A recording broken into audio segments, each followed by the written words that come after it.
ಒಬ್ಬ ವ್ಯಕ್ತಿ ಕುರಿತಾಗಿ ನಾವು ಇವತ್ತು ಧ್ಯಾನ ಮಾಡೋಣ. Okay, today we're going to study about a person. Okay, ಒಬ್ಬ ಮನುಷ್ಯನ ಕುರಿತಾಗಿ ನಾವು ಧ್ಯಾನ ಮಾಡೋಣ. He is very close to Jesus. And also he called for ministry. And also he called for the family. Okay, ಒಬ್ಬ ಮನುಷ್ಯ ಇದ್ದಾನೆ ಬೈಬಲಲ್ಲಿ, ಆತನ ಯೇಸುಸ್ವಾಮಿ ಬಹಳ ಹತ್ತಿರವಾಗಿರುವಂತ ಮನುಷ್ಯ. ಓಕೆ, ಜೊತೆಗಿದ್ದ, ಸೇವೆಯಲ್ಲಿದ್ದ, ಎಲ್ಲದರಲ್ಲೂ ಇದ್ದ. ಅದನ್ನ ಕುರಿತಾಗಿ ಇವತ್ತು ನಾವು ಧ್ಯಾನ ಮಾಡೋಣ. ಆಮೆನ್. ಎಲ್ಲಿ ಯೇಸುಸ್ವಾಮಿ ಬೆತ್ಲೆಹೇಮ್ನಲ್ಲಿ ಹುಟ್ಟಿದ್ರು, ಜಸ್ಟ್ ಆ ಬೆತ್ಲೆಹೇಮ್ನಿಂದ ಒಂದು 12 ಕಿಲೋಮೀಟರ್ ದಕ್ಷಿಣ ಭಾಗಕ್ಕೆ ಬರಬೇಕಾದ್ರೆ ಕಿರ್ಯಾತಾರಿಮ್ ಅಂತ ಹೇಳಿ ಒಂದು ಪ್ಲೇಸ್ ಇದೆ. ಅದೇ ಪ್ಲೇಸ್ ನಲ್ಲಿ ಆಲ್ಮೋಸ್ಟ್ ಜೀಸಸ್ ಹುಟ್ಟಿದ ಅದೇ ಟೈಮ್ ನಲ್ಲಿ ಆತನು ಸಹ ಹುಟ್ಟಿದ್ದಾನೆ. ಇಸ್ರಾಯೇಲ್ ನಲ್ಲಿ 3 ಭಾಗ ಇದೆ. ಮೇಲ್ಗಡೆದು ಗಲಿಲಾಯ ಭಾಗ, ಮಧ್ಯದ್ದು ಸಮಾರ್ಯ ಭಾಗ, ಕೆಳಗಡೆದು ಯೂದಾಯ ಭಾಗ. ಯೂದಾಯ ಭಾಗದಲ್ಲಿ ಆತನು ಹುಟ್ಟುತ್ತಾನೆ. ಯೂದಾಯ ಭಾಗದ ಬಹಳ ಧಾರ್ಮಿಕವಾದಂತ ಜನರು, ಬಹಳ ಆತ್ಮಿಕತೆಗೆ ಬೆಲೆ ಕೊಡುವಂತ ಜನರು, ಮೋಶೆಯ ಧರ್ಮಶಾಸ್ತ್ರಕ್ಕೆ ಬಹಳ ಬೆಲೆ ಕೊಡುವಂತ ಜನರು, ಮೋಶೆಯ ಧರ್ಮಶಾಸ್ತ್ರವನ್ನ ಚಾಚು ತಪ್ಪದೆ ಕೈಗೊಂಡು ನಡಿಬೇಕೆಂಬುದಾಗಿ ತೀರ್ಮಾನ ಮಾಡಿರುವಂತ ಜನರು. ಇಂಥ ಪ್ರಾಂತ್ಯದಲ್ಲಿ ಆ ಮನುಷ್ಯನು ಹುಟ್ಟುತ್ತಾನೆ. ಆತನು ಹುಟ್ಟಿದಾಗ ಒಂದು ಸಮಸ್ಯೆ ಏನ್ ಕಾಡ್ತಾ ಇತ್ತು ಅಂದ್ರೆ, ಇಡೀ ದೇಶವು ರೋಮ್ ಸರ್ಕಾರದಿಂದ ಒಳಪಟ್ಟು, ರೋಮ್ ಸಾಮ್ರಾಜ್ಯದಿಂದ ಒಳಪಟ್ಟು, ದೇಶವೆಲ್ಲ ರೋಮ್ ಸರ್ಕಾರದ ಬಂಧನದ ಅಧೀನಕ್ಕೆ ಒಳಪಟ್ಟಿದೆ. ಅದರ ಮಧ್ಯದಲ್ಲಿ ಆತನು ಬೆಳಿಬೇಕಾದ್ರೆ ಅವ್ರ ತಂದೆ ತಾಯಿ ಅವನಿಗೆ ತುಂಬಾ ಒಳ್ಳೆ ಎಜುಕೇಶನ್ ಕೊಟ್ಟರು. ಆತನಿಗೆ ಚೆನ್ನಾಗಿ ಕಲ್ತ. ಅವನೇನೋ 1ನೇ ಕ್ಲಾಸ್ 2ನೇ ಕ್ಲಾಸ್ ಓದ್ಲಿಲ್ಲ. ಆ ಕಾಲದಲ್ಲಿ ಡಿಗ್ರಿ ಓದಿದ ಅವನು. ಅವಾಗ್ಲೇನೆ MBA ಓದಿದನು. Finance, he know how to handle the finance. And also ಮತ್ತೆ ಆತನಿಗೆ ಚೆನ್ನಾಗಿ ಗೊತ್ತು, ಹೀಬ್ರೂ ಭಾಷೆ ಚೆನ್ನಾಗಿ ಗೊತ್ತು, ಗ್ರೀಕ್ ಭಾಷೆ ಚೆನ್ನಾಗಿ ಗೊತ್ತು, ಅರಾಮಿಕ್ ಭಾಷೆ ಚೆನ್ನಾಗಿ ಗೊತ್ತು, ಲ್ಯಾಟಿನ್ ಭಾಷೆ ಚೆನ್ನಾಗಿ ಗೊತ್ತು. 4 ಭಾಷೆಗಳಲ್ಲಿ ಪರಿಣಿತನಾಗ್ತಾನೆ. 4 ಲ್ಯಾಂಗ್ವೇಜ್ ಅಲ್ಲಿ ಪರಿಣಿತನಾಗ್ತಾನೆ. ಅಷ್ಟಲ್ಲದೆ ಆ ಕಾಲದಲ್ಲೇ ಫಾರಿನ್ಗೆ ಹೋಗಿ ಹೈಯೆಸ್ಟ್ ಸ್ಟಡೀಸ್ ಮಾಡಿದಂತ ಒಬ್ಬ ವ್ಯಕ್ತಿ. ಫಾರಿನ್ಗೆ ಹೋಗಿ ಅಂದ್ರೆ ಯುದಾಯದಿಂದ, ಕಿರ್ಯಾತಾರಿಮಿಂದ ಸೀದಾ ರೋಮ್ಗೆ ಹೋಗ್ತಾನೆ. ರೋಮ್ ನಲ್ಲಿ ಹೋಗಿ ಲ್ಯಾಟಿನ್ ಲ್ಯಾಂಗ್ವೇಜ್ ನಲ್ಲಿಯೂ, ಗ್ರೀಕ್ ಲ್ಯಾಂಗ್ವೇಜ್ ನಲ್ಲಿಯೂ, ಓಕೆ, ವೆರಿ ಹೈಲಿ ಎಜುಕೇಟೆಡ್, ತುಂಬಾ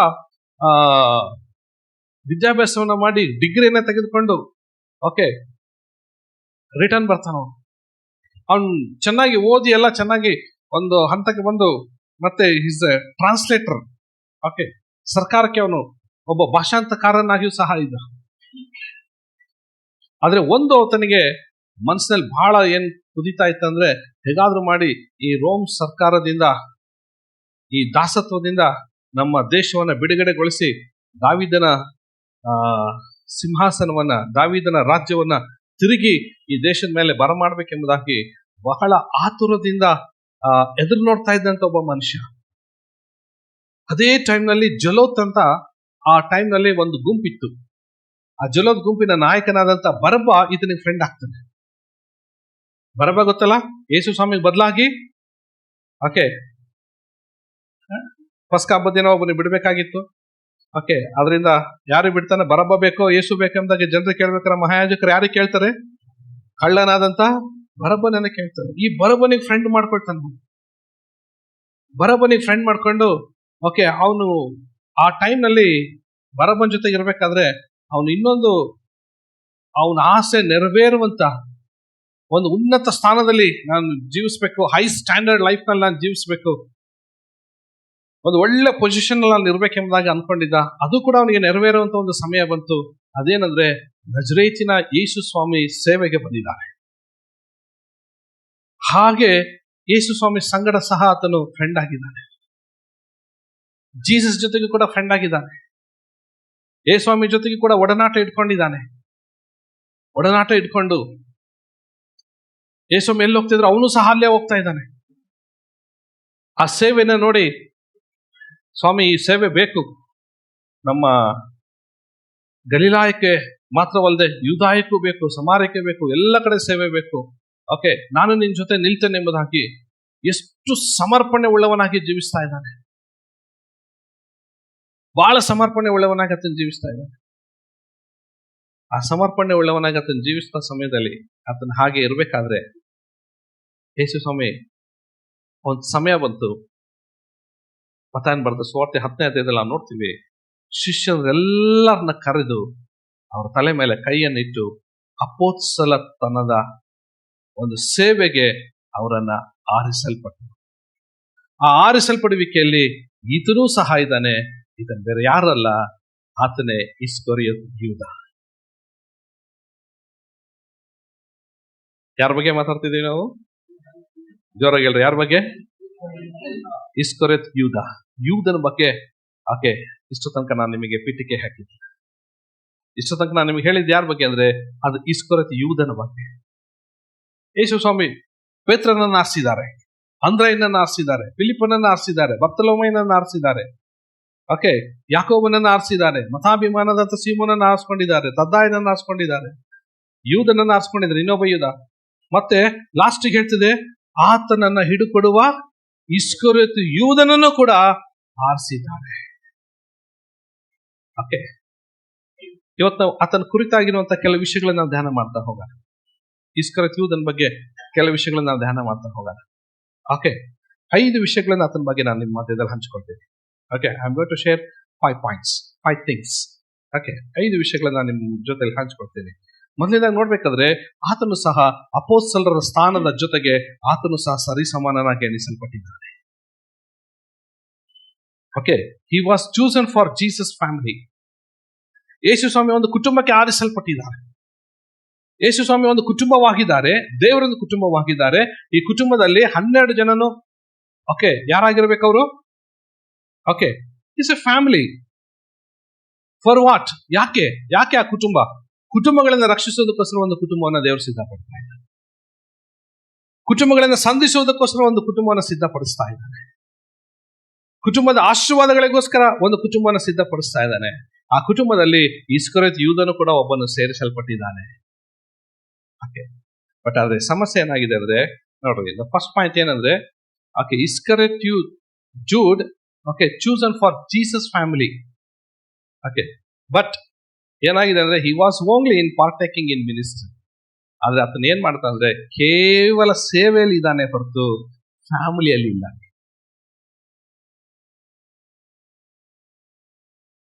he was in the ministry, ಆತನ ಜಸ್ಟ್ ಸೇವೆಯಲ್ಲಿ ಇದ್ದಾನೆ, ಎಲ್ಲ ಸೇವೆ ನೋಡ್ಕೊಳ್ತಾ ಇದ್ದಾನೆ, ಸೇವೆ ಜವಾಬ್ದಾರಿ ನಾನು ತೆಗೆದುಕೊಳ್ತೇನೆ ಎಂಬುದಾಗಿ ಎಲ್ಲ ಸೇವೆ ಜವಾಬ್ದಾರಿ ಇದ್ದಾನೆ.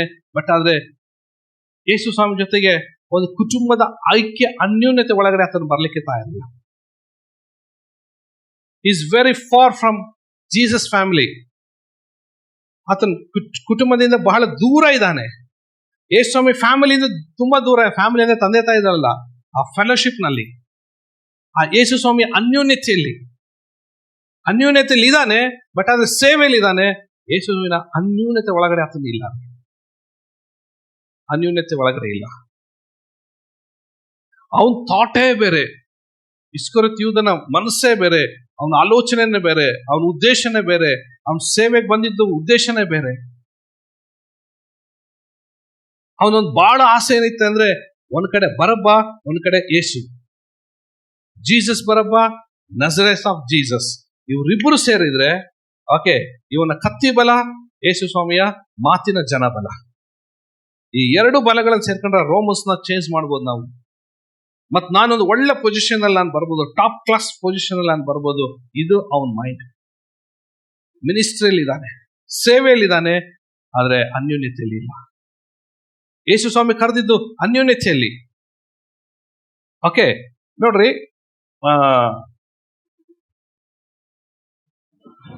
Just turn your Bible. ಒಂದು ಮಾರ್ಕನ ಬರೆದ ಸುವಾರ್ತೆ 3ನೇ ಅಧ್ಯಾಯ, ಅದು 13 ಮತ್ತು 14ನೇ ವಾಕ್ಯವನ್ನು ಓದಿ. ಬೆಟ್ಟವನ್ನು ಹತ್ತಿ ತನಗೆ ಬೇಕಾದವರನ್ನು ಹತ್ತಿರಕ್ಕೆ ಕರೆಯಲು, ಆಮೇಲೆ ಯೇಸು ಬೆಟ್ಟವನ್ನು ಹತ್ತಿ ತನಗೆ ಬೇಕಾದವರನ್ನು ಹತ್ತಿರಕ್ಕೆ ಕರೆಯಲು ಅವರು ಆತನ ಬಳಿಗೆ ಬಂದರು. ಆತನು 12 ಮಂದಿಯನ್ನು ಆರಿಸಿ, ನೋಡ್ರಿ, ಈ 12 ಮಂದಿಯನ್ನು ಆರಿಸಿ ಅವರು ತನ್ನ ಸಂಗಡ ಇರಬೇಕೆಂತಲೂ. ಆರಿಸಿದ ಉದ್ದೇಶ ಏನು? ಜೋರಾಗಿ ಹೇಳ್ರಿ, ಉದ್ದೇಶ ಏನು? ಯೇಸುವಿನ ಸಂಗಡ ಇರುವುದಕ್ಕೋಸ್ಕರ, ಯೇಸು ಸ್ವಾಮಿ ಜೊತೆಯಲ್ಲಿ ನಿಲ್ಲುವುದಕ್ಕೋಸ್ಕರ. ಯೇಸು ಸ್ವಾಮಿ ಜೊತೆ ನಿಲ್ಲೋದಕ್ಕೋಸ್ಕರ ಓಕೆ ಆತನ ಸಂಗಡ ಇರಬೇಕೆಂತಲೂ ದೆವ್ವಗಳನ್ನು ಬಿಡಿಸುವ, ಆಮೇಲೆ ನೋಡ್ರಿ ದೆವ್ವಗಳನ್ನ ಬಿಡಿಸುವ ಅಧಿಕಾರವುಳ್ಳವರಾಗಿ ಸುವಾರ್ತೆಯನ್ನು ಸಾರುವುದಕ್ಕೆ, ನೋಡ್ರಿ ಅವರಿಗೆ ಮಹತ್ ಕಾರ್ಯಗಳನ್ನ ಮಾಡುವ ಅಧಿಕಾರವನ್ನು ಹೊಂದಿದವರಾಗಿಯೂ ಮತ್ತು ಸುವಾರ್ತೆಯನ್ನು ಸಾರುವುದಕ್ಕೆ ಅವರನ್ನ ಕಳಿಸುವೇನೆ ಅಂತಲೂ ಆ 12 ಮಂದಿ ಆರಿಸಿ ನೇಮಿಸಿದನು. ಈ 12 ಮಂದಿ ಒಳಗಡೆ ಇಸ್ಕರಿಯೋತ ಯೂದನು ಸಹ ಒಬ್ಬನಿದ್ದಾನೆ. ಆದ್ರೆ ಇದಾನೆ, ಹಲೋ ಇದಾನೆ. ಫಾರ್ ಎಕ್ಸಾಂಪಲ್ ಓಕೆ ನನ್ನ ಜೊತೆಗೆ ಇದಾನಂತ ತಿಳ್ಕೊಡ್ರಿ, ಬಟ್ ಆದ್ರೆ ಫ್ಯಾಮಿಲಿಯಲ್ಲಿ ಇಲ್ಲ, ಅನ್ಯೋನ್ಯತೆಯಲ್ಲಿ ಇಲ್ಲ. ಎಷ್ಟೋ ಸಾರಿ ಯೇಸು ಸ್ವಾಮಿ ಕಠಿಣವಾದಂತ ಆ ಉಪದೇಶ ಅವನಿಗೆ ಇಷ್ಟ ಆಗ್ತಾ ಇಲ್ಲ. ಅವನಿಗೆ ಯೇಸು ಸ್ವಾಮಿಯ ನೇರ ನುಡಿ ಆತನಿಗೆ ಇಷ್ಟ ಆಗ್ತಾ ಇಲ್ಲ, ಕೆಲವು ವಿಷಯಗಳು ಇಷ್ಟ ಆಗ್ತಾ ಇಲ್ಲ. But he was in the ministry, ಆತನ ಸೇವೆಯಲ್ಲಿ ಇದ್ದಾನೆ, ಸೇವೆಯಲ್ಲಿ ಇದ್ದ. He's take caring of all the ministry burden. ಸೇವೆ ಅನೇಕ ವಿಷಯಗಳನ್ನ ಸೇವೆ ಮಾಡ್ತಾ ಇದ್ದಾನೆ. ಅನ್ಯೋನ್ಯತೆ ಒಳಗಡೆ ಬರ್ಲಿಕ್ಕೆ ತಯಾರಿಲ್ಲ, ಅನ್ಯೋನ್ಯತೆ ಒಳಗಡೆ ಬರ್ಲಿಕ್ಕೆ ತಯಾರಿಲ್ಲ. ದ ಫಸ್ಟ್ ಪಾಯಿಂಟ್, ಅವನ ಸೇವೆನ ಆರಿಸ್ಕೊಂಡ, ಅನ್ಯೋನ್ಯತೆನ ಆರಿಸ್ಕೊಳ್ಳಿಲ್ಲ. ಯಾಕೆ ಅವನ ಲೈಫ್ನಲ್ಲಿ ಫೇಲ್ ಆದ ಗೊತ್ತಾ? ಅವನ ಲೈಫಲ್ಲಿ ಫೇಲ್ ಆಗಿದ್ದ ಕಾರಣ ಏನಂದ್ರೆ ಯೇಸು ಸ್ವಾಮಿ ಅನ್ಯೂನ್ಯತೆಯನ್ನು ಬಯಸಲಿಲ್ಲ. ಅವನು ಯೇಸುವಿನ ಸೇವೆ ಬೇಕಾಗಿತ್ತು, ಅವನಿಗೆ ಮಿನಿಸ್ಟ್ರಿ ಬೇಕಾಗಿತ್ತು. ಯಾಕಂದ್ರೆ ಆ ಸೇವೆಯಲ್ಲಿ ಅದ್ಭುತ ಕಾರ್ಯಗಳಿದೆ, ಸೂಚಕ ಕಾರ್ಯಗಳಿದೆ. ಯೇಸುವಿನ ಹೆಸರಿನಲ್ಲಿ ದೆವ್ವಗಳು ಬಿಟ್ಟು ಹೋಗ್ತಾ ಇದ್ದಾನೆ. ಸುವಾರ್ತೆಯನ್ನು ಸಾರಬೇಕಾದ್ರೆ ಇದು ಎಂತ ಮಹಾಶಕ್ತಿಯಿಂದ ತುಂಬಿದೆ ಎಂಬುದಾಗಿ ಜನರ ಹೊಗಳಿಕೆ ಅವನಿಗೆ ಬೇಕಾಗಿದೆ, ಜನರ ಹೊಗಳಿಕೆ ಅವನಿಗೆ ಬೇಕಾಗಿದೆ. ಮತ್ತು ಯೇಸು ಸ್ವಾಮಿ 12 ಮಂದಿ ಶಿಷ್ಯರಲ್ಲಿ 11 ಜನ ದೇ ಆರ್ ಬಿಲಾಂಗ್ಸ್ ಟು ಗಲಿಲೈನ್ಸ್, ಗಲಿಲಾಯದವರು 11 ಜನ. ಯೂದಾಯ ಪ್ರಾಂತ್ಯದ ಒಬ್ಬನೇ. ಅವನು ಅನ್ಕೊಳ್ತಾ ಇದ್ದ, ಅವಾಗ ಕಾಲ ಏರಿಸ್ಕೊಳ್ತಾ ಇದ್ದ, ನಾನು ಧಾರ್ಮಿಕ ಉಳ್ಳ ಪಟ್ಟಣದಿಂದ ಬಂದಿದ್ದೇನೆ, ಯೆರೂಸಲೇಮ್ ಪಟ್ಟಣದಿಂದ, ಅಂದ್ರೆ ಸೌತ್ ಇಂದ ನಾನು ಬಂದಿದ್ದೇನೆ. ಬಹಳ ನಾವು ಧಾರ್ಮಿಕ ಶ್ರೇಷ್ಠವಾದಂತ ಜನರು. ತನ್ನನ್ನು ತಾನು ಬಹಳ ಹೆಚ್ಚಳಪಡಿಸ್ಕೊಳ್ತಾ ಇದ್ದಾನೆ. ಸೇವೆಯಲ್ಲಿ ಎಲ್ಲರಿಗಿಂತ ನಾನೇ ಟಾಪ್ ಎಂಬುದಾಗಿ ಅನ್ಕೊಳ್ತಾ ಇದ್ದಾನೆ. ಸೇವೆಯಲ್ಲಿ ಇದ್ದಾನೆ, ಅನ್ಯೋನ್ಯತೆ ಒಳಗಡೆ ಬರ್ಲಿಕ್ಕೆ ಆಗಿಲ್ಲ. ಅದು ಯೇಸು ಸ್ವಾಮಿ ಆರಿಸಿದ್ದು ತನ್ನ ಸಂಗಡ ಇರಬೇಕೆಂತ, ಆ ಫೆಲೋಶಿಪ್ ನಲ್ಲಿ ಇರಬೇಕೆಂಬುದಾಗಿ ಅನ್ಕೊಂಡ. ಇವತ್ತು ಬಹಳ ಒಂದು ದುಃಖದ ಸಂಗತಿ ಏನಂದ್ರೆ, ಬಹಳ ಜನ ಚರ್ಚಲ್ಲಿ ಇರ್ತಾರೆ, ಆದ್ರೆ ಸಭೆ ಅನ್ಯೋನ್ಯತೆಯಲ್ಲಿ ಇಲ್ಲ. ಚರ್ಚಲ್ಲಿ ಇರ್ತಾರೆ, ಹೇಳ್ತಾರೆ yes I am in church, ನಾನು ಸಭೆಯಲ್ಲಿ ಇದ್ದೇನೆ, ಸಭೆ ಎಲ್ಲ ಮಿನಿಸ್ಟ್ರಿಯಲ್ಲಿ ಇದ್ದೇನೆ, but they are not in fellowship. They were not in fellowship. ಆದ್ರೆ ಅನ್ಯೋನ್ಯತೆ ಒಳಗಡೆ ಅಥವಾ ಬರ್ಲಿಕ್ಕೆ ತಯಾರಿಲ್ಲ. ಈ ಸೆಪ್ಟೆಂಬರ್ ತಿಂಗಳಲ್ಲಿ ಒಂದು ಡಿಸೈಡ್ ಮಾಡೋಣ, ಕರ್ತನೆ ನಿನ್ನ ಸೇವೆ ಜೊತೆಗೆ ನಿನ್ನ ಅನ್ಯೋನ್ಯತೆಯನ್ನು ನನಗೆ ಕೊಡಪ್ಪ ಎಂಬುದು ಹಾಗೆ. ಹಲ್ಲೆಲೂಯಾ. ಆತನ ಸೇವೆ ಜೊತೆಗೆ ಆತನ ಅನ್ಯೋನ್ಯತೆ, ಸೇವಕರ ಅನ್ಯೋನ್ಯತೆ, ಸಭಾಪಾಲಕರ ಅನ್ಯೋನ್ಯತೆ, ವಿಶ್ವಾಸಿಗಳ ಅನ್ಯೋನ್ಯತೆ, ಸಹೋದರರ ಅನ್ಯೋನ್ಯತೆ, ಪವಿತ್ರಾತ್ಮನ ಅನ್ಯೋನ್ಯತೆ, ವಾಕ್ಯದ ಅನ್ಯೋನ್ಯತೆ, ತಂದೆಯ ಅನ್ಯೋನ್ಯತೆ, ಪ್ರಾರ್ಥನೆಯ ಅನ್ಯೋನ್ಯತೆ, ಉಪವಾಸದ ಅನ್ಯೋನ್ಯತೆ ಒಳಗಡೆ ನಾವು ಅದನ್ನು ಬಯಸಿದ್ರೆ ಮಿನಿಸ್ಟ್ರಿ ಆಮೇಲೆ ತಂತಾನೆ ನಡೀತದೆ. ಹಲ್ಲೆಲೂಯಾ. ಇವನೇನು ಅನ್ಕೊಂಡ್ರೆ ಅನ್ಯೋನ್ಯತೆ ಒಳಗಡೆ ಬರ್ಲಿಕ್ಕೆ ತಯಾರಿಲ್ಲ. ಇಂಥ ಪ್ರಾರ್ಥನೆ, ಉಪವಾಸ, ಇಂಥದೆಲ್ಲ ಬಹಳ ದೂರ ಅದ್ಭುತ ಸೂಚಕ ಕಾರ್ಯ ಆಗ್ಬೇಕಾದ್ರೆ ಅವನು ಫಸ್ಟ್ ಮಿನಿಸ್ಟ್ರಿಯಲ್ಲಿ ಇದ್ದಾನೆ, ಮತ್ತೆ ಅನ್ಯೋನ್ಯತೆಯಲ್ಲಿ ಇಲ್ಲ. ಫಸ್ಟ್ ಅವನು ಫೇಲ್ಯೂರ್ ಆಗ್ಲಿಕ್ಕೆ ಕಾರಣ. ಸೆಕೆಂಡ್, ಎರಡನೇದು, ಯೋಹಾನ್ ಬರೆದ ಸುವಾರ್ತೆ 12ನೇ ಅಧ್ಯಾಯ 4ರಿಂದ 4ನೇ ವಾಕ್ಯ ಓದ್ರಿ. ಯೋಹಾನ್ ಬರೆದ ಸುವಾರ್ತೆ 12ನೇ ಅಧ್ಯಾಯ ಪುರಾಣ. ಇಲ್ಲಿ ಹೇಳ್ತಿದೆ, ಪಸ್ಕ ಹಬ್ಬವು ಇನ್ನು 6 ದಿವಸ ಮುಂದೆ ಇರಲಾಗಿ ಯೇಸು ಸ್ವಾಮಿ ಬೆತಾನಕ್ಕೆ ಬಂದಿದ್ದಾರೆ. ಯಾರ ಮನೆಯಲ್ಲಿದ್ದಾರೆ? ಈಗ ಲಾಜರ್ನ ಮನೆಯಲ್ಲಿದ್ದಾರೆ. ಅವ್ರ ಮನೇಲಿ ಒಂದು ಔತಣ ಇದೆ. ಔತಣದಲ್ಲಿ ಇರ್ಬೇಕಾದ್ರೆ ಮರಿಯಳು ಆಕೆ ಬಹು ಬೆಲೆ ಉಳ್ಳ ಅಚ್ಚ ಜಟಮಾಂಸಿ ತೈಲವನ್ನು 1 ಸೇರಷ್ಟು ತಂದು ಯೇಸುವಿನ ಪಾದಕ್ಕೆ ಹಚ್ಚಿ ತನ್ನ ತಲೆ ಕೂದಲಿಂದ ಆತನ ಪಾದಗಳನ್ನು ಒರೆಸಿದಳು. ಆ ತೈಲದ ಪರಿಮಳವು ಮನೆಯಲ್ಲೆಲ್ಲಾ ತುಂಬಿಕೊಂಡಿತ್ತು. ಆದರೆ ಆತನ ಶಿಷ್ಯ ಇಸ್ಕರಿಯೋತ ಹೇಳ್ತಿದ್ದಾನೆ, ಯಾಕೆ ಇದು ವೇಸ್ಟ್ ಮಾಡಿದ್ರಿ? ಓಕೆ, ದ ಸೆಕೆಂಡ್ ಥಿಂಗ್ಸ್ ಏನಂದ್ರೆ, he was sympathetic but not sincere. The first point ಯಾವ್ದಾದ್ರೆ ಇಂಗ್ಲಿಷಲ್ಲಿ ನಾನು ಇದನ್ನು ಫುಲ್ ಕೋಟ್ ಮಾಡಿದ್ದೀನಿ, ಇಂಗ್ಲಿಷ್ನಲ್ಲಿ ಹೇಳ್ತಿದ್ದು ಇದು. ಓಕೆ,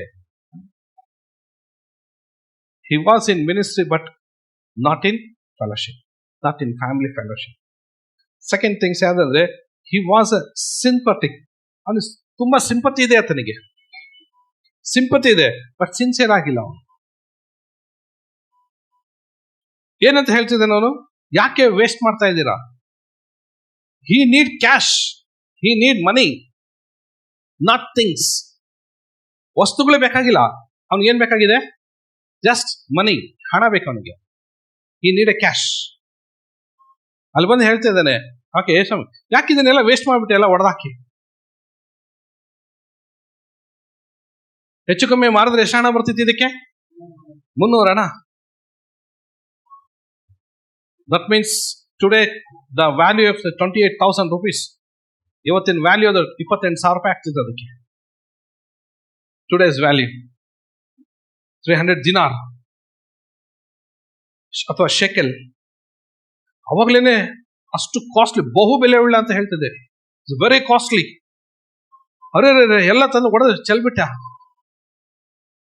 ಯಾಕೆ ಅವನು ಈ ಮಾತು ಹೇಳ್ತಿದ್ದಾನೆ ಅಂದ್ರೆ, ಆತನು ಯೇಸುವಿನ ಅನ್ಯೋನ್ಯತೆಯಲ್ಲಿ ಇಲ್ಲ ರೀ. ಯೇಸುವನ್ನ ಯಾವಾಗ್ಲೂ ಅವನು ತನ್ನ ಜೀವಿತದಲ್ಲಿ ಘನಪಡಿಸ್ಲೇ ಇಲ್ಲ. ಅವನು ಯೇಸುವನ್ನ ಮೆಸ್ಸಾಯನೆಂಬುದಾಗಿ ಎಂದಿಗೂ ಆತನು ಕಂಡುಕೊಳ್ಳೇ ಇಲ್ಲ. ಅವನ ಹೃದಯ ಬಹಳ ದೂರವಾಗಿತ್ತು, ಅವನ ಮನಸ್ಸು ಬಹಳ ದೂರವಾಗಿತ್ತು. ಸೇವೆಯಲ್ಲಿದ್ದಾನೆ, ಸೇವೆಯಲ್ಲಿ ಬರುವ ಹಣ, ಎಷ್ಟು ಹಣ ಬಂದ್ರೆ ಅವನು ಯಾರಾಗಿದೆ? ಬೈಬಲ್ ಹೇಳ್ತಿದೆ, ಇಲ್ಲಿ ಹೇಳ್ತಿದೆ, ಯೋಹಾನ್ ಬರೀತಿದ್ದಾನೆ, ಅವನು ಕಳ್ಳನಾಗಿದ್ದ ಎಂಬುದಾಗಿ. he was a thief, always is stolen from money bag. Money bag ಇಂದ ಅವನು ಏನ್ ಮಾಡ್ತಾನೆ? ಹಣವನ್ನು ತಕೊಳ್ತಾ ಇದ್ದಾನೆ, ಕದೀತಾ ಇದ್ದಾನೆ.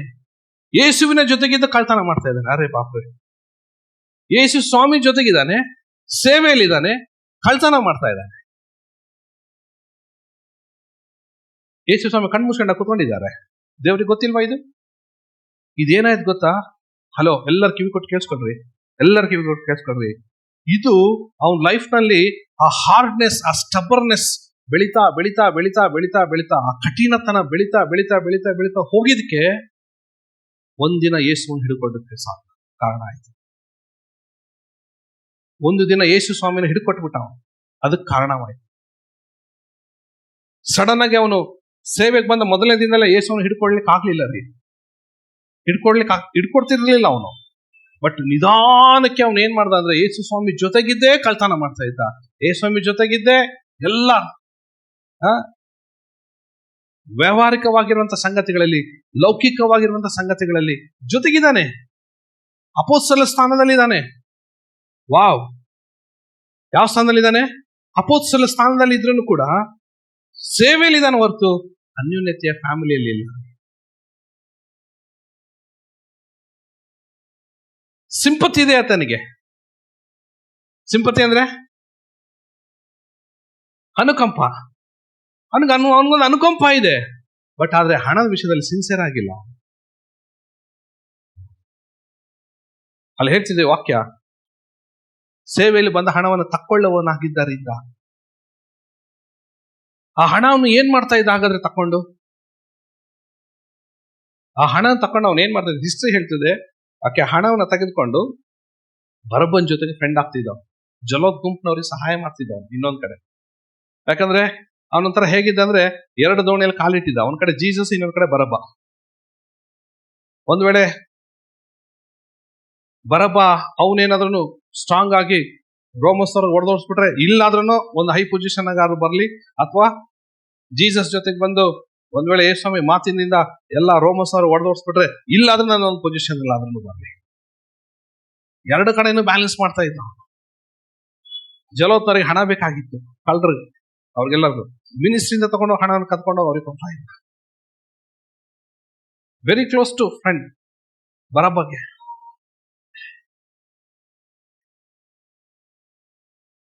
ಸಿಂಪತಿ ಇದೆ ಆತನಿಗೆ, ಸಿನ್ಸಿಯರ್ ಆಗಿರ್ಲಿಲ್ಲ ರೀ, ಸಿನ್ಸಿಯರ್ ಆಗಿರ್ಲಿಲ್ಲ. ಇವತ್ತು ಚರ್ಚಲ್ಲಿ ಕೂಡ ನಾವು ಅದೇ ನೋಡ್ತೀವಿ. ಚರ್ಚಲ್ಲಿ ತುಂಬಾ ಸಿಂಪತಿ ಉಳ್ಳ ಜನರು ಇರ್ತಾರೆ, ಚರ್ಚಿಗೆ ತುಂಬಾ ಜನ ಸಿಂಪತಿ ಉಳ್ಳ ಜನರು, ಅನುಕಂಪ ಉಳ್ಳ ಜನರು ಇರ್ತಾರೆ. ಬಟ್ ಸೇವೆ ವಿಷಯದಲ್ಲಿ ಯಾರು, ಆರಾಧನೆ ವಿಷಯದಲ್ಲಿ, ಕಾಣಿಕೆ ವಿಷಯದಲ್ಲಿ, ಹಣದ ವಿಷಯದಲ್ಲಿ ಸಿನ್ಸಿಯರ್ ಆಗಿರೋದಿಲ್ಲ.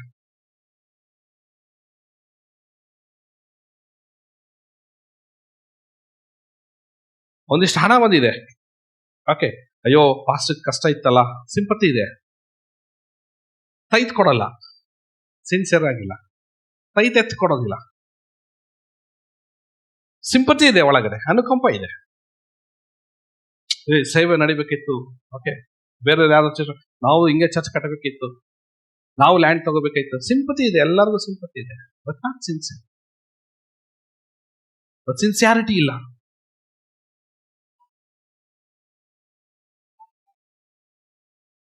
ಇದು ಏನಾಯ್ತು, ಅವನ ಸ್ಟಬ್ಬರ್ನೆಸ್ ಆಗ್ಲಿಕ್ಕೆ ಕಾರಣವಾಯ್ತು. ಅದು ಅವನ ಹಾರ್ಡ್ ತುಂಬಾ ಹಾರ್ಡ್ ಆಗ್ತಾ ಹೋದ.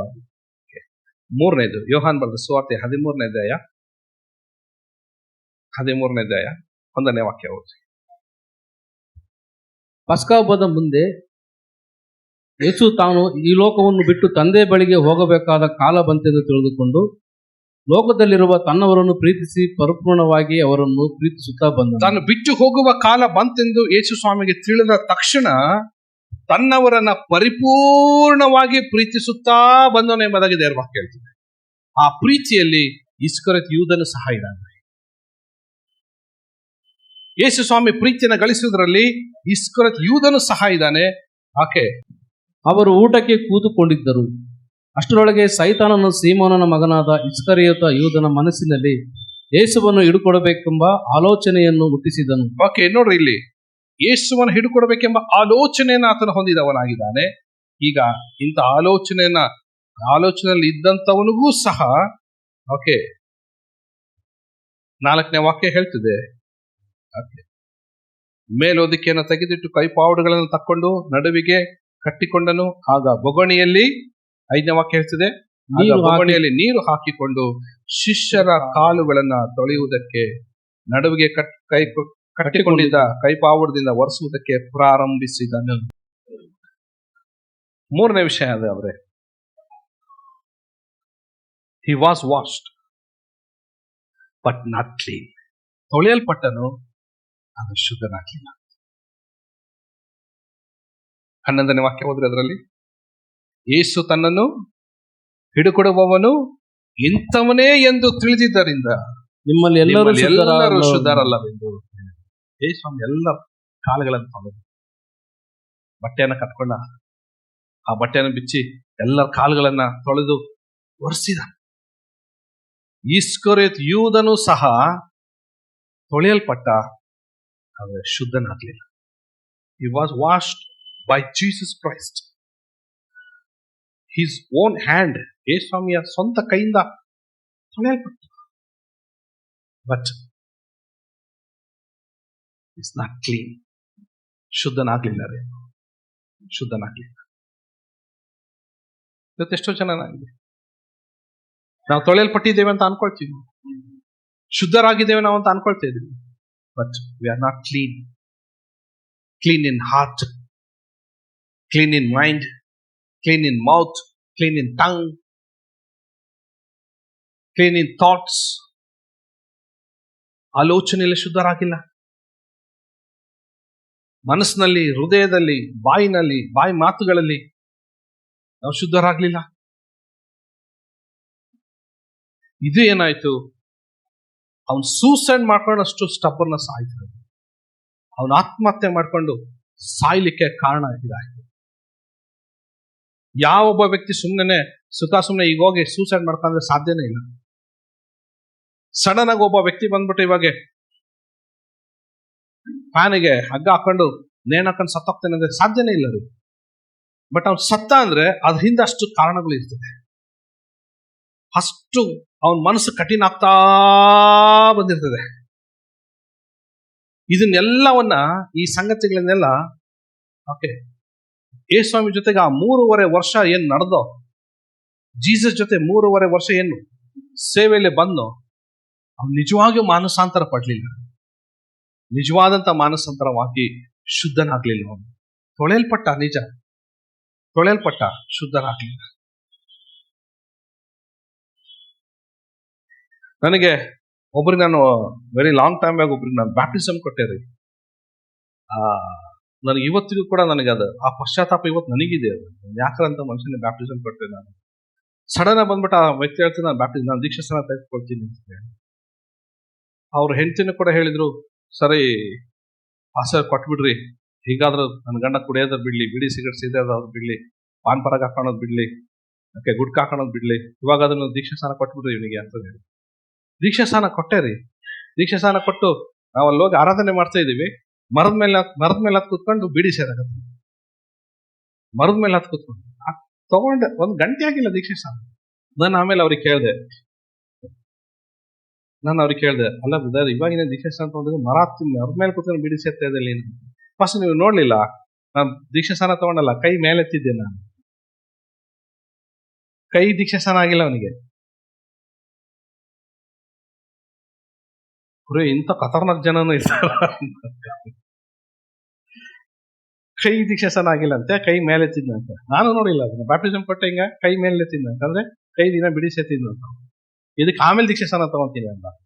ದೀಕ್ಷಾಸ್ನಾನ ಅಲ್ಲ, ಸತ್ತೋದ ಅವನು. ಅವನ ಹೆಸರೇ ಇಲ್ಲ ಇವತ್ತು ಈ ಭೂಮಿ ಮೇಲೆ. ಅಡ್ರೆಸ್ ಇಲ್ಲಂಗ ಹೋಗ್ಬಿಟ್ಟ, ಸತ್ತೋದ ಮನುಷ್ಯ.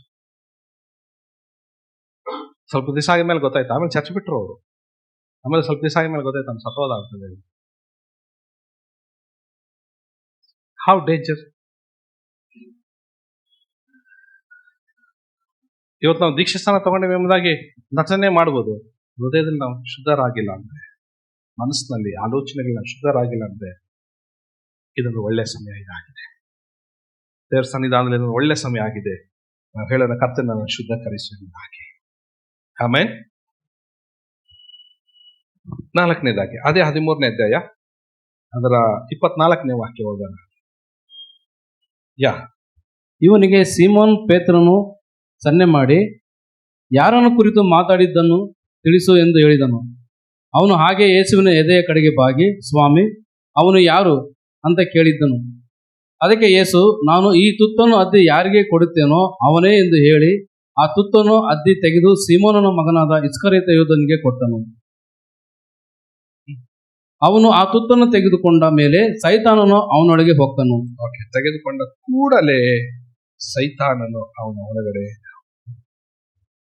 ಆಗ ಯೇಸು ಅವನಿಗೆ ಏನ್ ಹೇಳ್ತಿದ್ರಂದ್ರೆ, ನೀನು ಮಾಡುವುದನ್ನ ಬೇಗನೆ ಮಾಡಿಬಿಡು ಎಂದು ಹೇಳಿದ್ರು. ಇಲ್ಲ ನೋಡ್ರಿ ಇಲ್ಲಿ, ಹಲೋ, ಯೇಸು ಸ್ವಾಮಿ ಜೊತೆ ಕೂತ್ಕೊಂಡಿದ್ದಾನೆ. ಜಸ್ಟ್ ಯೇಸು ಸ್ವಾಮಿ ಪಕ್ಕನೇ ಇದ್ದಾನೆ. ಯೇಸು ಸ್ವಾಮಿ ಒಂದು ಮಾತು ಹೇಳಿದ್ರು.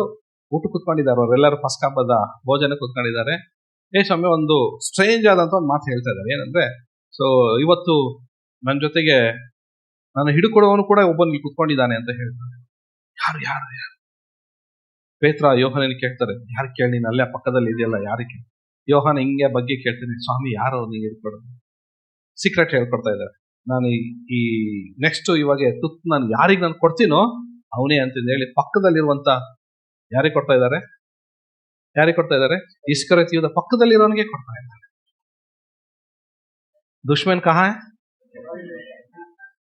He sat with Jesus. Very next. Yesu ಸ್ವಾಮಿ ಪಕ್ಕದಲ್ಲೇ ಕೂತ್ಕೊಂಡಿದ್ದಾರೆ. Just he sat beside Jesus. But his heart is very far. Very too far. ಅವನ ಹೃದಯ ಅಲ್ಲಿ ಇಲ್ಲ ರೀ. ಅವ್ನು ಯೇಸು ಸ್ವಾಮಿ ಜೊತೆ ಕೂತ್ಕೊಂಡಿದ್ದಾನೆ ಅಂತಂದು ಹೇಳಿದಾನೆ. ಯೇಸು ಸ್ವಾಮಿ ತಿಳಿಸಿದರೆ ಅವನ ಹಾರ್ಟ್ ನೋಡ್ರೆ ಎಲ್ಲಿದೆ ಅಂದ್ರೆ, ಹಾರ್ಟ್ ಎಲ್ಲಿದೆ ಅವನು? ಯಾರ ಜೊತೆಗೆ ಕಮಿಟ್ ಆಗಿದ್ದಾನೆ? ಯಾಜಕರ ಜೊತೆಗೆ, ಹಿಡುಕೊಡುವಂತ ಪರಿಸರ ಜೊತೆಗೆ ಅವನು ಯೇಸು ಸ್ವಾಮಿ ಹಿಡುಕೊಟ್ಟು ಶಿಲ್ಬೆಗೆ ಏರಿಸುವಂತ ಮಹಾ ಒಂದು ದೊಡ್ಡ ಕಾರ್ಯಕ್ಕೆ ಒಳ ಸಂಚು ಹಾಕೊಂಡಿದೆ. ಅವನ ಹಾರ್ಟ್ ಅಲ್ಲಿದೆ. ಬಾಯಿ ಇಲ್ಲಿದೆ. ಅವನ ಬಾಯಿ ಇಲ್ಲಿದೆ, ಅವನ ಹೃದಯ ಅಲ್ಲಿದೆ. ಎಷ್ಟಕ್ಕೆ ಡೀಲ್ ಮಾಡ್ಕೊಂಡ್ ಬಂದಾನೆ? 30 ಸಿಲ್ವರ್ ಕಾಯಿನ್ಸ್ಗೆ ಡೀಲ್ ಮಾಡ್ಕೊಂಡ್ ಬಂದಿದ್ದಾನೆ. Today's cost is 18,000 rupees. ಆ ಪರಿಮಳ ತೈಲದ ಬೆಲೆ ಎಷ್ಟಂತ ಹೇಳಿದೆ ನಾನು? 28,000. ಯೇಸುಸ್ವಾಮಿಗೆ ಹಿಡ್ಕೊಟ್ಟಿದ್ದ ಬೆಲೆ ಎಷ್ಟು? 18,000. 18,000 ಟುಡೇಸ್ ವ್ಯಾಲ್ಯೂ. ಅವನು ಬಾಯಿಲಿ ತೆಗ್ದಿದ್ದಾನೆ, ಯೇಸುಸ್ವಾಮಿ ಪಕ್ಕದಲ್ಲಿ ಕೂತ್ಕೊಂಡಿದ್ದಾನೆ, ಬಾಯಿ ತೆಗ್ದಿದ್ದಾನೆ ಅಂತಂದು ಹೇಳಿ ತಿಂತಾ ಇದ್ದಾನೆ. ಅವನ ಹಾರ್ಟ್ ಮಾತ್ರ ಅಲ್ಲಿದೆ. ಇವತ್ತು ಎಷ್ಟೋ ಜನ ಹಾಗೆ ಇದ್ದಾರೆ, ಸೇವಕರ ಜೊತೆಗೆ ಇರ್ತಾರೆ, ಹಾರ್ಟ್ ಎಲ್ಲೋ ಇರ್ತದೆ, ಅವ್ರ ಮನಸ್ಸೆಲ್ಲ ಇನ್ನೆಲ್ಲೋ ಇರ್ತದೆ. ಸೇವಕರ ಜೊತೆಲೇ ನಿಲ್ತಾರೆ, ಸೇವೆ ಜೊತೆಲೇ ಇರ್ತಾರೆ, ಮಿನಿಸ್ಟ್ರಲ್ಲೇ ಇರ್ತಾರೆ. Heart is too far. ಇನ್ನೊಂದು ಗೊತ್ತಾ, ಅಂತ ವ್ಯಕ್ತಿಗಳು ದೇವ್ರ ಜೊತೆ ನಿಲ್ಲಕ್ಕೆ ಆಗೋದಿಲ್ಲ. They cannot stand with God. They cannot have fellowship with God. ಅಂತವರು ದೇವರ ಜೊತೆ ಯಾವುದೇ ಅನ್ಯೋನ್ಯತೆ ಇರ್ಲಿಕ್ಕೆ ಆಗೋದಿಲ್ಲ.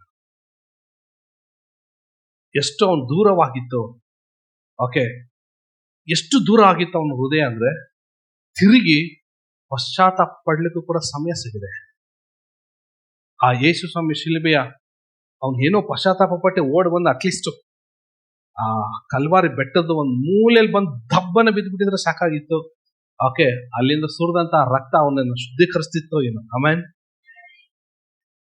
ಅದು ಎಷ್ಟು ಅವನ ಹಾರ್ಟ್, ಅವನ ಹೃದಯ ಎಷ್ಟು ಕಠಿಣವಾಗಿತ್ತು. ವೆರಿ ಫಾರ್, ತುಂಬಾ ದೂರ ಇದ್ದ ಅವನು ಯೇಸುವನ್ನ. ಜಸ್ಟ್ ಒಬ್ಬ ಕಳ್ಳ, ಹಲೋ ಕೇಳಿಸ್ಕೊಡು, ಒಬ್ಬ ಕಳ್ಳ ಪರಿಶುದ್ಧನಾದಂತ ದೇವರನ್ನ ಕಳ್ಳನ್ ತರ ನೋಡ್ತಾ ಇದ್ದ. ಅವನೇ ಕಳ್ಳ, ಯೇಸುವನ್ನ ಕಳ್ಳನ್ ತರ ನೋಡಿ ಹಿಡ್ಕೊಡ್ಲಿಕ್ಕೆ ಕಳ್ಳನ್ ತರ ಹೋಗ್ತಾ ಇದ್ದ.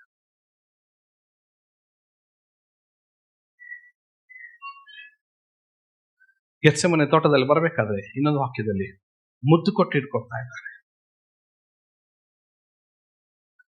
ಕಿಸ್ ಕೊಡ್ತಾ ಇದ್ದಾನೆ ಜೀಸಸ್ಗೆ. ಕಾರಣ ಏನು? ಅದು ಯಾವ ಕಿಸ್? ಅದು is not A worshipping kiss. ಅದು ಆರಾಧನೆ ಮುತ್ತಲ್ಲ. ಅದು ಎಂತ ಮುತ್ತು ಅಂದ್ರೆ ಅದು ವಂಚಿಸಿ ಹಿಡ್ಕೊಡುವ ಮುತ್ತು. ಅದು ಅವನ ಹೃದಯ. ಅವನು ಎಂಟೈರ್ 3.5 ವರ್ಷ ಯೇಸು ಸ್ವಾಮಿ ಜೊತೆಗಿದ್ದು ಸಕ್ಸಸ್ ಆಗಿದ್ದೇನಂದ್ರೆ ಒಂದು ಕಿಸ್ ಇಂದ. ಒಂದು ಕಿಸ್ ಅವನಿಗೆ ಸಕ್ಸಸ್ ತಂದು ಕೊಡ್ತವನಿಗೆ. ಸಕ್ಸೀಡ್ ಆದವನು, ಅದರಲ್ಲಿ ಸಕ್ಸಸ್ ಆದವನು, ಯೇಸುವನ್ನು ಹಿಡ್ಕೊಡುವ ವಿಷಯದಲ್ಲಿ ಸಕ್ಸಸ್ ಆದವನು. Heart and mind very too far. Physically Jesus ಜೊತೆಗಿದ್ದಾನೆ, ಬಟ್ ಸ್ಪಿರಿಚುವಲಿ ತುಂಬಾ ದೂರ ಇದ್ದಾನೆ. ಶಾರೀರಿಕವಾಗಿ ಇದ್ದಾನೆ, ಶಾರೀರಿಕವಾಗಿ ಆತ್ಮಿಕ ತುಂಬಾ ದೂರ ಇದ್ದಾನೆ. ಬಟ್ ವಾಟ್ ಹಿ ಲಾಸ್ಟ್, ಅವನೇನ್ ಕಳ್ಕೊಂಡ ಗೊತ್ತಾ? ಆಕ್ಟ್ಸ್ ಚಾಪ್ಟರ್ 1:16 ಓದ್ರಿ. ಸಹೋದರರೇ, ಯೇಸುವನ್ನು ಹಿಡುಕೊಡುವ ದಾರಿ ತೋರಿಸಿದ ಯೂದನ ವಿಷಯವಾಗಿ ಪವಿತ್ರಾತ್ಮನು ದಾವೀದನ ಬಾಯಿಂದ ಮೊದಲೇ ಹೇಳಿಸಿದ ಶಾಸ್ತ್ರ ವಚನವನ್ನು ನೆರವೇರಲು ಅವಶ್ಯವಾಗಿ ಯೂದನು ನಮ್ಮ ಲೆಕ್ಕದಲ್ಲಿ ಸೇರಿ ಈ ಸೇವೆಯಲ್ಲಿ ಪಾಲು ಹೊಂದಿದವನಾಗಿದ್ದನು. ಹಲೋ, ಇಲ್ಲಿ ಹೇಳ್ತಿದ್ದಾರೆ, ಯಾರು ಹೇಳ್ತಿರೋ ಮಾತಿದು? ಪೇತ್ರ ಹೇಳ್ತಿರೋ ಮಾತು. ಏನ್ ಹೇಳ್ತಿದ್ದಾನೆ? ಯೂದನು ಸಹ ನಮ್ಮ ಲೆಕ್ಕದಲ್ಲಿ ಸೇರಿ ಈ ಸೇವೆಯಲ್ಲಿ ಪಾಲು ಹೊಂದಿದವನಾಗಿದ್ದನು. ಈ ಮನುಷ್ಯನು ತನ್ನ ದ್ರೋಹದಿಂದ ಸಂಪಾದಿಸಿದ ಹಣಕ್ಕೆ ಒಂದು ಹೊಲವನ್ನು ಕೊಂಡುಕೊಂಡನು ಮತ್ತು ತಲೆ ಕೆಳಗಾಗಿ ಬಿದ್ದು ಅವನ ಹೊಟ್ಟೆ ಹೊಡೆದು ಕರಳುಗಳೆಲ್ಲ ಹೊರಗೆ ಸುರಿದವು. ಇದು ಯೆರೂಸಲೇಮ್ ಪಟ್ಟಣದ ನಿವಾಸಿಗಳಿಗೆಲ್ಲ ತಿಳಿದು ಬಂದಿದ್ದರಿಂದ ಆ ಹೊಲಕ್ಕೆ ಅವರ ಮಾತಿನಲ್ಲಿ ಅಕೆಲ್ ಧಾಮ, ಅಂದರೆ ಜೀವ ಹತ್ತಿದ ಹೊಲ ಎಂಬ ಹೆಸರು ಬಂತು. ಅವನ ವಿಷಯವಾಗಿ ಅವನ ಮನೆ ಹಾಳು ಬೀಳಲಿ, ಅದು ಜನಶೂನ್ಯವಾಗಲಿ ಎಂತಲೂ ಅವನ ಉದ್ಯೋಗವು ಮತ್ತೊಬ್ಬನಿಗಾಗಲಿ ಎಂತಲೂ ಕೀರ್ತನೆಗಳ ಗ್ರಂಥದಲ್ಲಿ ಬರೆದಿದೆ. ಆದ್ದರಿಂದ ಕರ್ತನಾದ ಯೇಸು ನಮ್ಮಲ್ಲಿ ಬರುತ್ತಾ ಹೋಗುತ್ತಾ ಇದ್ದ ಕಾಲವೆಲ್ಲ, ಅಂದರೆ ಯೋಹಾನನ್ ದೀಕ್ಷಾಸ್ನಾನ ಮಾಡಿಸಿದ್ದು ಮೊದಲುಗೊಂಡು ಯೇಸು ನಮ್ಮ ಬಳಿಯಿಂದ ಮೇಲಿನ ಲೋಕವನ್ನೇರಿದ ದಿನದವರೆಗೆ ನಮ್ಮ ಜೊತೆಯಲ್ಲಿದ್ದವರೊಳಗೆ ಒಬ್ಬನು ನಮ್ಮೊಂದಿಗೆ ಆತನ ಪುನರುತ್ಥಾನದ ವಿಷಯದಲ್ಲಿ ಸಾಕ್ಷಿ ಹೇಳುವನಾಗಬೇಕು ಅಂದನು. ಈ ಮಾತುಗಳನ್ನು ಕೇಳಿ ಅವರು ಯೂಸ್ತನ ಎನಿಸಿಕೊಳ್ಳುವ ಬಾರ್ಸಬನೆಂಬ ಯೋಸೆಫನನ್ನು ಮತ್ತಿಯನನ್ನು ನಿಲ್ಲಿಸಿ ಪ್ರಾರ್ಥನೆ ಮಾಡುತ್ತಾ, ಕರ್ತನೆ, ಎಲ್ಲರ ಹೃದಯವನ್ನು ಬಲ್ಲಾತನೆ, ಯೂದನ ಅಪೊಸ್ತಲತನವೆಂಬ ಈ ಸೇವಾ ಸ್ಥಾನದಿಂದ ಭ್ರಷ್ಟನಾಗಿ, ಹಲೋ ಅಬ್ಸರ್ವ್ ಮಾಡ್ರಿ ಈ ವಾಕ್ಯವನ್ನು, ಯೂದನು ಅಪೊಸ್ತಲತನವೆಂಬ ಈ ಸೇವಾ ಸ್ಥಾನದಿಂದ ಭ್ರಷ್ಟನಾಗಿ ತನಗೆ ತಕ್ಕ ಸ್ಥಳಕ್ಕೆ ಹೋಗಿರುವುದರಿಂದ ಆ ಸ್ಥಾನವನ್ನು ಹೊಂದುವುದಕ್ಕೆ ಈ ಇಬ್ಬರಲ್ಲಿ ನೀನು ಆರಿಸಿಕೊಂಡವನನ್ನ ತೋರಿಸಿಕೊಡು ಎಂದು ಹೇಳಿದರು. ಆಮೇಲೆ ಅವರಿಗೋಸ್ಕರ ಚೀಟು ಹಾಕಿದರು. ಚೀಟು ಮತ್ತೇನಿಗೆ ಬಂದಿದ್ದರಿಂದ ಅವನು 11 ಮಂದಿ ಅಪೊಸ್ತಲರ ಸಂಗಡ ಸೇರಿ ಎಣಿಸಲ್ಪಟ್ಟನು. ಮತ್ತೇನೆಂತಕ್ಕಂತ ಒಬ್ಬ ಮನುಷ್ಯನು ಈಗ ಅಪೊಸ್ತಲರ ಸಂಗಡ ಬಂದನು. ಯಾರು ಬದಲಾಗಿ ಬಂದ? ಜೋರಾಗಿ ಹೇಳ್ರಿ, ಯಾರು ಬದಲಾಗಿ? ಸಿಸ್ಟರ್ಸ್ ಹೇಳ್ರಿ, ಯಾರು ಬದಲಾಗಿ ಬಂದ? ಇಸ್ಕರಿಯೋತ ಯೂದನ ಬದಲಾಗಿ ಮತ್ತೇನು ಬದಲ? ಏನ್ ಕಳ್ಕೊಂಡ್ರಿ ಅವನು? ವಾಟ್ ಈ ಲಾಸ್ಟ್? ಓಕೆ, ರೆವಲ್ಯೂಷನ್ ಚಾಪ್ಟರ್ 21, ಪ್ರಕಟಣೆ ಗ್ರಂಥ 21ನೇ ಅಧ್ಯಾಯಕ್ಕೆ ಬಂದ್ರಿ. ಲಾಸ್ಟ್ 14ನೇ ವಾಕ್ಯ, 21ನೇ ಅಧ್ಯಾಯ 14ನೇ ವಾಕ್ಯ ಬರೋಣ. ಪಟ್ಟಣದ ಪ್ರಕಾರಕ್ಕೆ 12 ಅಸ್ತಿವಾರಗಳಿಗೆ ನೋಡಿ, ನೂತನ ಯೆರೂಸಲೇಮ್ ಬಗ್ಗೆ ಇದು ಮಾತನಾಡ್ತಾ ಇದೆ. ಪರಲೋಕದಿಂದ ಇಳಿ ಬರ್ತಾ ಇರುವಂತ ನೂತನ ಯೆರೂಸಲೇಮಿಗೆ 12 ಏನಿದೆ ಅಂತ? ಅದಕ್ಕೆ 12 ಅಸ್ತಿವಾರಗಳಿದೆ. ಅವುಗಳ ಮೇಲೆ ಯಜ್ಞದ ಕುರಿದಾದ 12 ಮಂದಿ ಅಪೊಸ್ತಲರ ಹೆಸರುಗಳಿದ್ದವು. ಅವುಗಳ ಮೇಲೆ ಯಜ್ಞದ ಕುರಿಯಾದಾತನ 12 ಮಂದಿ ಅಪೊಸ್ತಲರ ಹೆಸರುಗಳಿದ್ದವು. ವಾಕ್ಯ ಹೇಳ್ತಿದೆ 12 ಮಂದಿ ಅಪೊಸ್ತಲರ ಹೆಸರು. Hallelujah, hallelujah. ಇಲ್ಲಿ ನೋಡ್ರಿ, ಒಂದು ಪಟ್ಟಣ ಇದೆ. ಆ ಪಟ್ಟಣಕ್ಕೆ ಬೇಸ್ಮೆಂಟ್ ಇದೆ, 12 ಅಸ್ತಿವಾರಗಳಿದೆ. ಅದ್ರ ಮೇಲೆ 12 ಅಪೊಸ್ತಲರ ಹೆಸರು ಬರೆಯಲ್ಪಟ್ಟಿದೆ. ಇಸ್ಕರಿಯೋತ ಯೂದನು ಪರಲೋಕದಲ್ಲಿ ಅವನ ಹೆಸರು ಬರೆಯೋದನ್ನ ಕಳ್ಕೊಂಡ. ಆ ಪಟ್ಟಣದ ಅಸ್ತಿವಾರದ ಮೇಲೆ 12 ಮಂದಿ ಅಪೊಸ್ತಲರ ಹೆಸರು ಇರ್ತಿತ್ತಲ್ಲ, ಆ ಹೆಸರನ್ನ ಕಳ್ಕೊಂಡಂತ. ಈಗ ಅಲ್ಲಿ ಯಾರ ಹೆಸರು ಬರೆಯಲ್ಪಟ್ಟಿದೆ? ಇಸ್ಕರಿಯೋತ ಯೂದನ ಹೆಸರು ಬದಲಿ ಮತ್ತಿಯನ ಹೆಸರು ಬರೆಯಲ್ಪಟ್ಟಿದೆ. ಅವನ ಹೆಸರು ಬರೆಯಲ್ಪಟ್ಟಿದೆ. ನಾನು ಹೇಳುವ ಒಂದೇ ಒಂದು ತಾತ್ಪರ್ಯ ಹೇಳ್ತೇನೆ ನೋಡ್ರಿ. ಯೇಸುವಿನ ಅನ್ಯೋನ್ಯತೆಯಿಂದ ದೂರ ಹೋಗುವವರು, ಓಕೆ, ಯೇಸುವಿನ ಅನ್ಯೋನ್ಯತೆನೂ ಕಳ್ಕೊಳ್ತಾರೆ. ಮುಂದಣ ಯುಗದಲ್ಲಿ ಬರಬೇಕಾದಂತ ಹೆಸರನ್ನೂ ಕಳ್ಕೊಳ್ತಾರೆ. ಹಲ್ಲೆಲೂಯಾ. ಇದೆರಡನ್ನ ಕಳ್ಕೊಂಡು ವಾಕ್ಯ ಹೇಳ್ತದೆ, ಭ್ರಷ್ಟರಾಗಿ ಆತ್ಮಹತ್ಯೆ ಮಾಡ್ಕೊಂಡು, ಜೀವ ಹತ್ಯೆಯನ್ನು ಮಾಡ್ಕೊಂಡು ಅಕೆಲ್ಧಾಮ ಜೀವ ಹತ್ಯದ ಹೊಲಕ್ಕೆ ಸಮನಾಗಿ ಹೋಗ್ತಾರೆ. Hallelujah, hallelujah. ಈ ಸೆಪ್ಟೆಂಬರ್ ತಿಂಗಳಲ್ಲಿ ನಾವು ಕಾಲಿಟ್ಟಿದ್ದೇವೆ. ಯೂದನ ಜೊತೆಗೆ ನಮ್ಮನ್ನು ಇವತ್ತು ನಾವು ಹೋಲಿಸ್ಕೊಳ್ಳೋಣ. ನಾವು ಅನ್ಯೋನ್ಯತೆಯಲ್ಲಿ ಇದ್ದೇವಾ? ಸೇವೆಯಲ್ಲಿ ಇದ್ದೇವಾ? ಕೆಲವರು ಅನ್ಯೋನ್ಯತೆಯಲ್ಲಿ ಇರ್ತಾರೆ, ಕೆಲವರು ಸೇವೆಯಲ್ಲಿ ಇರ್ತಾರೆ. ಬಟ್ ನಾವು ಎರಡರಲ್ಲಿ ಕೂಡ ನಾವಿರೋಣ. ಆಮೇಲೆ ಅವನಿಗೆ ಸಿನ್ಸಿಯರ್ ಆಗಿರ್ಲಿಲ್ಲ, ಆದ್ರೆ ಸಿಂಪಥೆಟಿಕ್ ಆಗಿದ್ದ ಅವನು. ನಮಗೆ ಯಾವುದೇ ಸಿಂಪತಿ ಬೇಡ, ನಮಗೆ ನಾವು ಸಿನ್ಸಿಯರ್ ಆಗಿರೋಣ. ಹಲ್ಲೆಲೂಯಾ. ನೋಡ್ರಿ, ಅವನು ತೊಳೆಯಲ್ಪಟ್ಟ, ಆದ್ರೆ ಶುದ್ಧನಾಗಿರ್ಲಿಲ್ಲ. ಆದ್ರೆ ಇವತ್ತು ನಾವು ತೊಳೆಯಲ್ಪಟ್ಟಿದ್ದೇವೆ, ಶುದ್ಧರಾಗಿರೋಣ. ಆಮೇನ್, ಹಲ್ಲೆಲೂಯಾ. ಯೇಸು ಸ್ವಾಮಿ ಪಕ್ಕದಲ್ಲೇ ಕುತ್ಕೊಂಡಿದ್ದ, ಆದ್ರೆ ಅವನು ಹೃದಯ ಮನಸ್ಸು ಬಹಳ ದೂರವಾಗಿತ್ತು. ಕಳ್ಳರ ಜೊತೆಗೆ ಸಂಬಂಧ ಇತ್ತು, ಹಿಡ್ಕೊಡೋರ ಜೊತೆಗೆ ಸಂಬಂಧ ಬೆಳೆಸಿದ. ಆದ್ರೆ ಇವತ್ತು ನಾವು ಅಂತ ಕೆಲಸ ನಾವು ಮಾಡದೆ ಯೇಸುವಿಗೋಸ್ಕರ ಕೆಲವು ಸಮಯದಲ್ಲಿ ಪ್ರಾಣ ಹೋಗ್ಬೇಕಾದ್ರೂ ನಾವು ನಂಬಿಗಸ್ತರಾಗಿದ್ದೀವಿ. ಅದಕ್ಕೆ ಯೇಸು ಹೇಳ್ತಾರೆ, ನೀನು ಸಾಯ್ಬೇಕಾದ್ರೂ ನಂಬಿಗಸ್ತರಾಗಿರೋದು. ಆಮೇನ್. ನಮಗೋಸ್ಕರ ಪರಲೋಕದಲ್ಲಿ ಜೀವ ಬಾಧ್ಯರ ಪಟ್ಟಿಯಲ್ಲಿ ನಮ್ಮ ಹೆಸರು ಬರೆಯಲ್ಪಟ್ಟಿದೆ. ಕೊನೆಯ ತನಕ ನಾವು